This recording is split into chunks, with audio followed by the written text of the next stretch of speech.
Welcome to our channel Adva academy.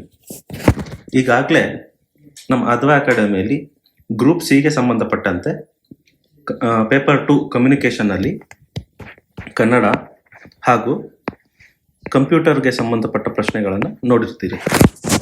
So ಅದರನ್ನು ಮುಂದುವರಿತಾ next ಭಾಗವಾದ ಇಂಗ್ಲಿಷ್ಗೆ ಸಂಬಂಧಪಟ್ಟ ಪ್ರೀವಿಯಸ್ ಇಯರ್ ಕ್ವಶನ್ಸ್ನ ಈ ವಿಡಿಯೋದಲ್ಲಿ ನೋಡ್ತಾ ಹೋಗೋಣ. ಜನರಲ್ ಇಂಗ್ಲಿಷ್ ಅಥವಾ ಕಮ್ಯುನಿಕೇಷನ್ ಪೇಪರಲ್ಲಿ ಇಂಗ್ಲಿಷ್ ತುಂಬ ಸಿಂಪಲ್ ಆಗಿರುತ್ತೆ ಹಾಗೂ ಬೇಸಿಕ್ ಗ್ರಾಮರ್ ಸೆನ್ಸ್ ಇದ್ದರೆ ಈ ಪೇಪರಲ್ಲಿ ಈಸಿಯಾಗಿ ನಾವು ಸ್ಕೋರ್ ಮಾಡ್ಬೋದಾಗತ್ತೆ. ಈಗ ಮೊದಲನೇ ಕ್ವಶನಿಂದ ನೋಡ್ತಾ ಹೋಗೋಣ. ಇಲ್ಲಿ ಒಂದನೇ ಕ್ವಶನಿಂದ 8ನೇ ಕ್ವಶನ್ವರೆಗೂ ಏನಿದೆ ಅಂತ ಅವರ ಇನ್ಸ್ಟ್ರಕ್ಷನ್ಸ್ ಕೊಟ್ಟಿದ್ದಾರೆ. ಆ ಇನ್ಸ್ಟ್ರಕ್ಷನ್ಸ್ ಪ್ರಕಾರ ಆ ವಾಕ್ಯನ ಅದರ ಕರೆಕ್ಟ್ ಮೀನಿಂಗ್ ಏನಂತ ಹೇಳುತ್ತೆ ಅನ್ನೋದನ್ನ ನಾವು ಎಕ್ಸ್ಪ್ಲೇನ್ ಮಾಡಬೇಕಾಗತ್ತೆ.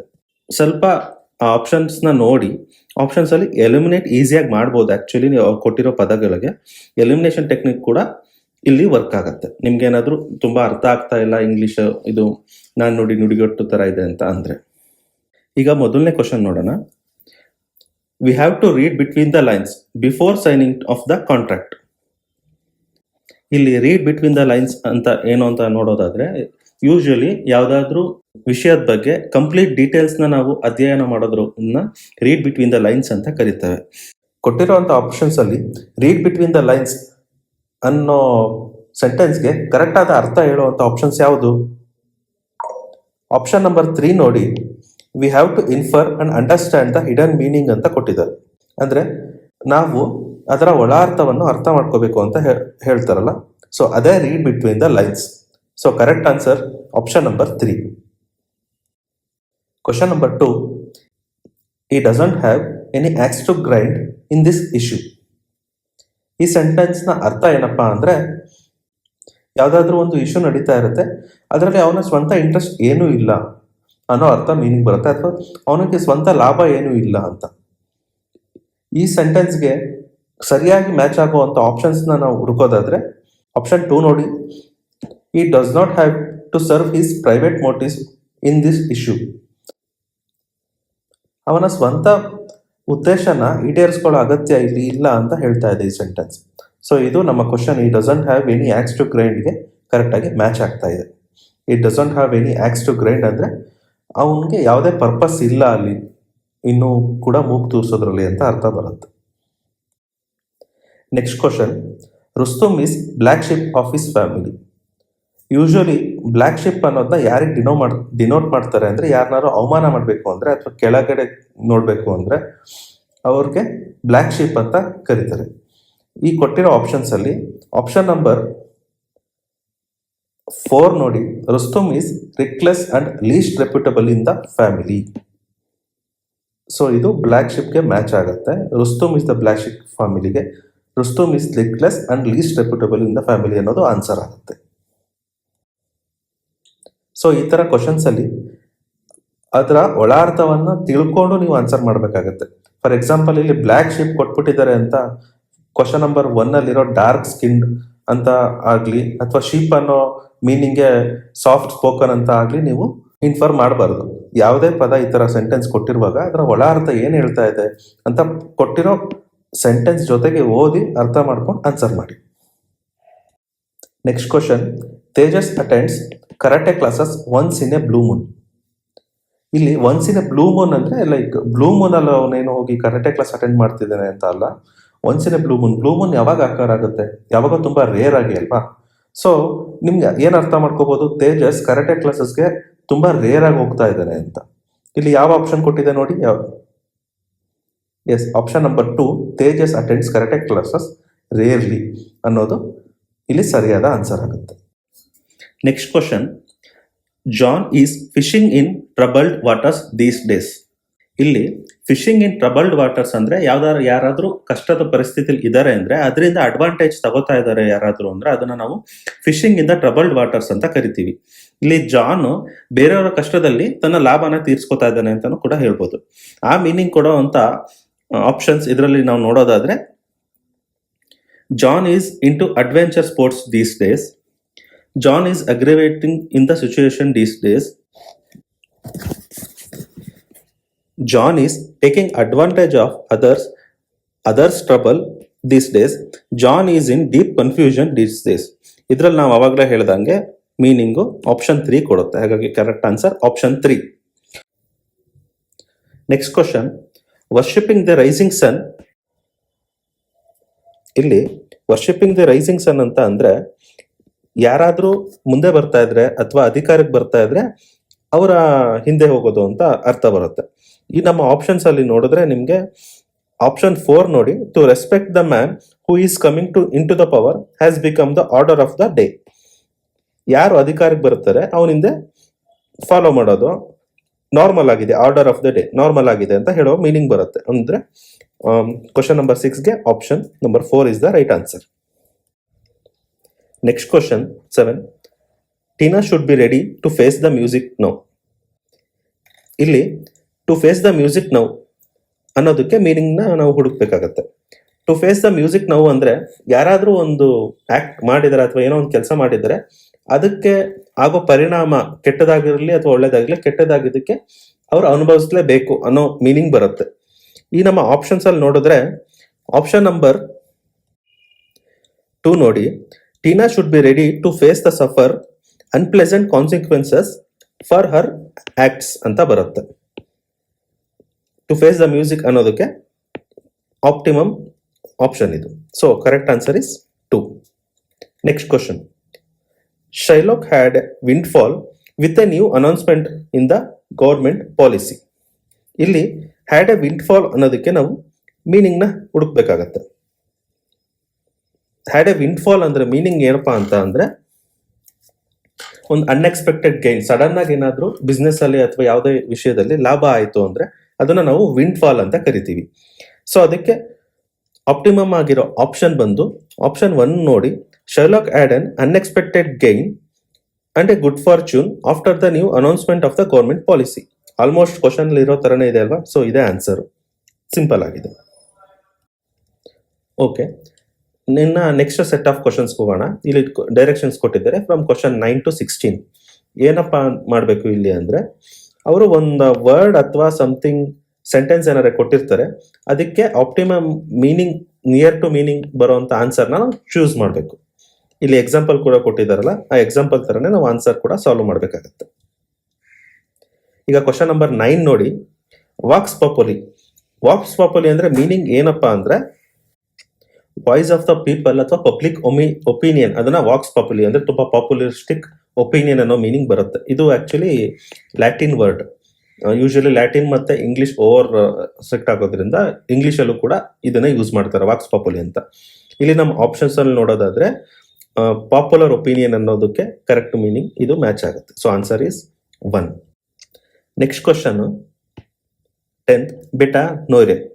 ಬೆಟಾ ನೋಯ್ರೆ ಅಂದ್ರೆ ಅರ್ಥ, ಯಾವ್ದಾದ್ರು ಪರ್ಸನ್ ನಾವು ಇಷ್ಟಪಡ್ತಾ ಇಲ್ಲ ಅಥವಾ ಅವಾಯ್ಡ್ ಮಾಡ್ತಿದೀವಿ ಅಂದ್ರೆ ಅವ್ರನ್ನ ರೆಫರ್ ಮಾಡೋಕೆ ಬೆಟಾ ನೋಯ್ರೆ ಅನ್ನೋ ಪದನ ಯೂಸ್ ಮಾಡ್ತೀವಿ ಇಂಗ್ಲಿಷ್ ಅಲ್ಲಿ. ಆಕ್ಚುಲಿ ಇದು ಬಂದು ಫ್ರೆಂಚ್ ಇಂದ ಬರೋ ಮಾಡ್ಕೊಂಡಿರೋ ವರ್ಡ್. ಇದಕ್ಕೆ ನೋಡಿ, ಇದೆಲ್ಲ ಮೀನಿಂಗು ಬೆಸ್ಟ್ ಫ್ರೆಂಡ್ ಆಗ್ಲಿ, ಫ್ಯಾಮಿಲಿ ಮೆಂಬರ್ ಅಥವಾ ಅಡ್ಮೈರರ್, ಇದೆಲ್ಲ ಪಾಸಿಟಿವ್ ಸೆಂಟೆನ್ಸ್ ಅಲ್ಲೇ ಬರ್ತಾ ಇದೆ. ಅದೇ ಆಪ್ಷನ್ 3 ನೋಡಿ, ಡಿಟೆಸ್ಟೆಡ್ ಪರ್ಸನ್ ಅಂದ್ರೆ the person who is not avoiding ಅಥವಾ ಡಿಸ್ಲೈಕ್ ಅನ್ನೋ ಮೀನಿಂಗ್ ಬರುತ್ತೆ. So question number 10 option 3 is the right answer. Next question number 11, sine dye.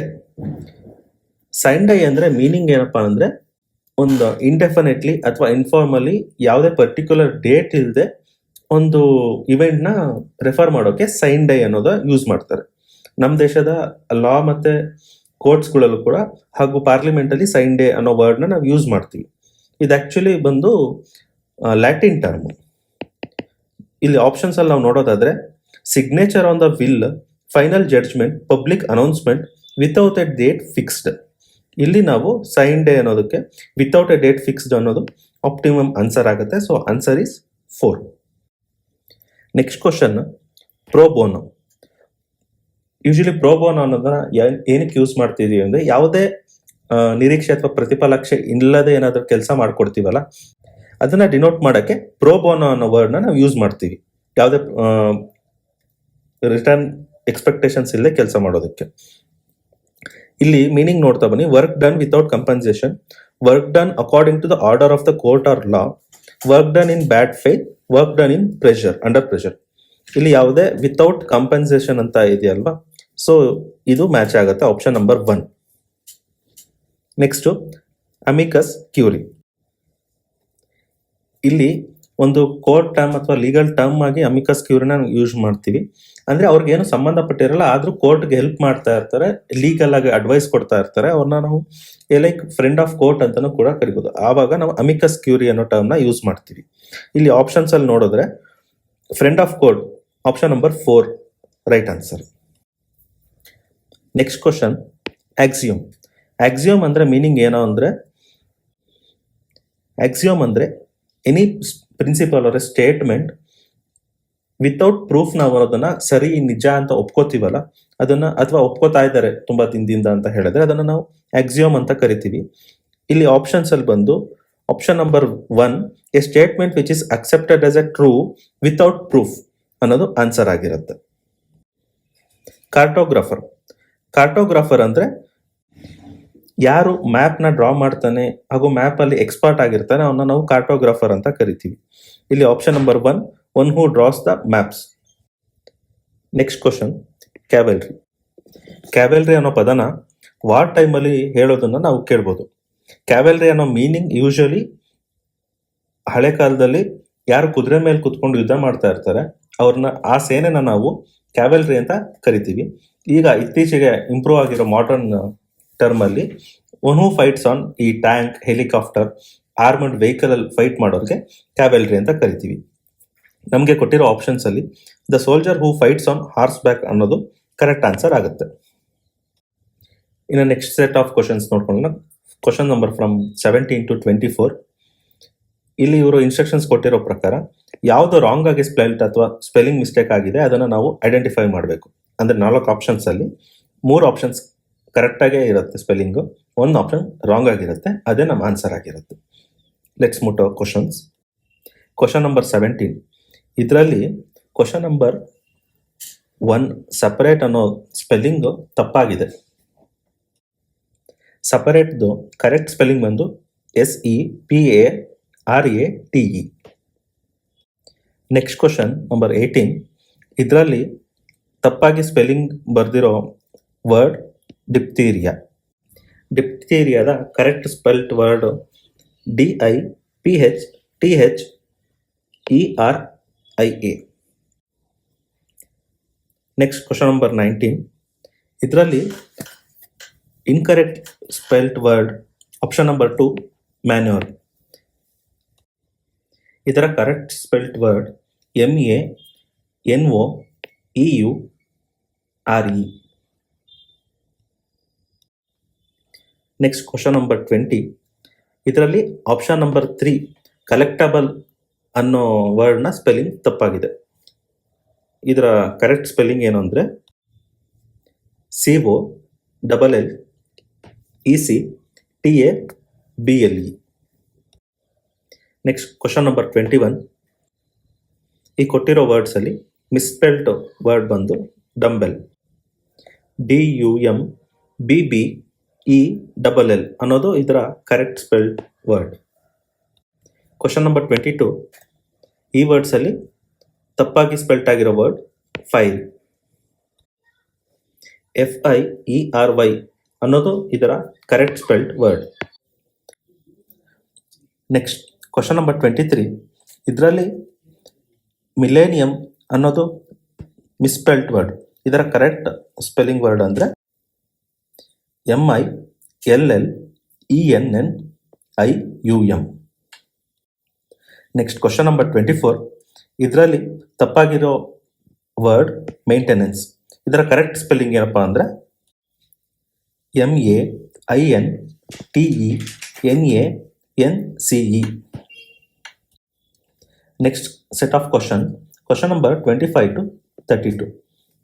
ಈ ಸೆಟಲ್ಲಿ ಏನಪ್ಪ ಹೇಳಿದ್ದಾರೆ ಅಂದರೆ ಒಂದು ಲಾಂಗ್ ಸೆಂಟೆನ್ಸ್ ಕೊಡ್ತಾರೆ, ಅದನ್ನು ಆ ಮೀನಿಂಗ್, ಆ ಸೆಂಟೆನ್ಸ್ ಕಂಪ್ಲೀಟ್ ಮೀನಿಂಗ್ ಹೇಳೋ ಅಂತ ಒಂದು ವರ್ಡ್ನ ನೀವು ಐಡೆಂಟಿಫೈ ಮಾಡಬೇಕು. ಫಾರ್ ಎಕ್ಸಾಂಪಲ್ ಇಲ್ಲಿ ಕೊಟ್ಟಿರೋ ಹಾಗೆ ಸೊ ಇದಕ್ಕೆ ಸಂಬಂಧಪಟ್ಟಂಗೆ ಕ್ವಶನ್ಸ್ ನೋಡೋದಾದ್ರೆ, someone holding a office without any remuneration. ಯಾರಾದರೂ ಒಂದು ಆಫೀಸ್ ಹುದ್ದೆಯಲ್ಲಿದ್ದರೆ ಅವ್ರಿಗೆ ಏನೇ ಸಂಬಳ ಅಥವಾ ಇನ್ನೊಂದು ಇನ್ಕಮ್ ಎಕ್ಸ್ಪೆಕ್ಟ್ ಮಾಡಲಿಲ್ಲ ಅಂದರೆ ಅವ್ರನ್ನ ಏನಂತ ಕರಿಬೋದು, ಅಥವಾ ಆ ವರ್ಡ್ನ ನಾವು ಏನಂತ ಕರಿತೀವಿ ಅಂದರೆ ಹಾನರಿ ಅಂತ ಕರಿತೀವಿ. ಅಂದರೆ ಗೌರವಯುತ, ಗೌರವ ಸ್ಥಾನ, ಅದನ್ನು ನಾವು ಹೇಳ್ತೀವಿ. ಇನ್ನು ಈ ಕ್ವಶನಲ್ಲಿರೋ ಬೇರೆ ಆಪ್ಷನ್ಸ್ನ ಮೀನಿಂಗ್ ನಾವು ನೋಡೋದಾದರೆ, ಮರ್ಸನರಿ ಅಂದರೆ ಯೂಶ್ವಲಿ ಸಮ್ ಇಲ್ಲಿಗಲ್ ಆ್ಯಕ್ಟಿವಿಟೀಸ್ಗೆ ಯಾರು ದುಡ್ಡು ತಗೊಂಡು ನಡೆಸ್ತಾರೆ ಅವ್ರನ್ನ ನಾವು ಮರ್ಸನರಿ ಅಂತ ಕರಿತೀವಿ. ನೆಕ್ಸ್ಟ್ ಫ್ರೀಲ್ಯಾನ್ಸ್ ಅಂದರೆ ಒನ್ ಹೂ ಡಸ್ ಕೆಲವೊಂದು ಪರ್ಟಿಕ್ಯುಲರ್ ವರ್ಕ್ನ ಡಿಫ್ರೆಂಟ್ ಆರ್ಗನೈಜೇಷನ್ಗೆ ವರ್ಕ್ ಮಾಡೋದನ್ನ ಇನ್ಸ್ಟೆಡ್ ಆಫ್ ಕಂಪ್ಲೀಟ್ ಟೈಮ್ನ ಒಂದೇ ಆರ್ಗನೈಜೇಷನ್ಗೆ ಕೊಡೋದ್ರ ಬದಲು. ಇನ್ನು ರಿಮೈನಿಂಗ್ ಕ್ವಶನ್ಸ್ನ ನೆಕ್ಸ್ಟ್ ವಿಡಿಯೋದಲ್ಲಿ ಸಾಲ್ವ್ ಮಾಡ್ತಾ ಹೋಗೋಣ. ಇದೇ ಥರ ಮತ್ತಷ್ಟು ವಿಡಿಯೋಗಾಗಿ ನಮ್ಮ ಚಾನಲ್ಗೆ ಸಬ್ಸ್ಕ್ರೈಬ್ ಆಗಿ. ಈ ವಿಡಿಯೋದಲ್ಲಿ ಏನಾದರೂ ಡೌಟ್ ಇದ್ದರೆ ಕಮೆಂಟ್ ಮಾಡಿ.